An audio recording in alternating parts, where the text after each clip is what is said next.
Breaking news. Banakacherla ప్రాజెక్టుపై తెలంగాణలో రాజకీయం మరింత ముదురుతోంది.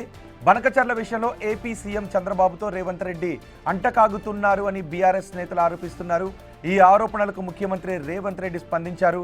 బనకచర్లపై అసెంబ్లీలో చర్చించడానికి రావాలి అని బీఆర్ఎస్ నేతలకు ముఖ్యమంత్రి రేవంత్ రెడ్డి సవాల్ చేశారు. ఎప్పుడు చర్చ పెట్టాలో బీఆర్ఎస్ నేతలే డిసైడ్ చేయండి అన్నారు. తెలంగాణ ద్రోహులెవరో, ఎవరి హయాంలో గోదావరి జలాలు దోపిడీ జరిగిందో ప్రజలకు తెలుస్తుందన్నారు ముఖ్యమంత్రి రేవంత్ రెడ్డి.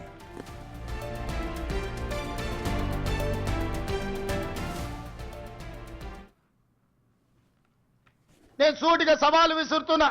గోదావరి బంకచర్ల మీద పూర్తి స్థాయిలో చర్చ చేద్దాం. మీరు స్పీకర్ గారికి లేఖ రాయండి. మీరు ఏ తారీఖు నాడు పెడితే ఆ తారీఖు నాడు మా ప్రజా ప్రభుత్వం చర్చలకు సిద్ధంగా ఉంది. ఆధారాలన్నీ నేను తీసుకొని వస్తా. తెలంగాణ ద్రోహులెవరో, గోదావరి జలాల దొంగలెవరో శాసనసభలోనే తేలుస్తాం.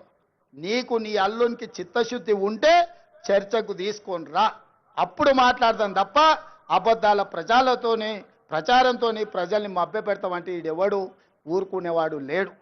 అప్పుడంటే పెద్ద మనిషి జానారెడ్డి గారు నీతో ఎందుకులే అనుకున్నాడు. ఇప్పుడు అట్లాంటి పరిస్థితి ఏం లేదు. రా, వస్తే చెప్తే శాసనసభలో నీ సంగతి.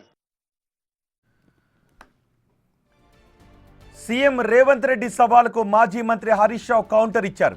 బనకచర్లను వాడుకొని స్థానిక సంస్థల ఎన్నికల్లో కాంగ్రెస్ లబ్ధి పొందాలని చూస్తోందని హరీష్ రావు ఆరోపించారు. గోదావరి బనకచర్లపై ఏ వేదికపైనైనా చర్చించడానికి సిద్ధంగా ఉన్నామన్నారు హరీష్ రావు. తెలంగాణకు చేస్తున్న ద్రోహాన్ని లెక్కలతో సహా ప్రజలకు వివరిస్తామన్నారు. దీనిపై ఎక్స్లో హరీష్ రావు పోస్ట్ చేశారు.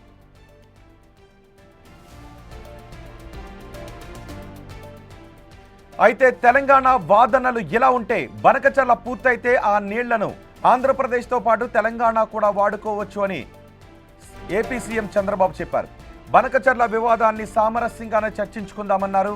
ఏపీ తెలంగాణ చెరువు 200 టీఎంసీలు వాడుకున్న ఇబ్బంది ఉండదు అన్నారు చంద్రబాబు. వివాదాలకు తావు లేకుండా పరిష్కరించుకుందామని చంద్రబాబు పిలుపునిచ్చారు.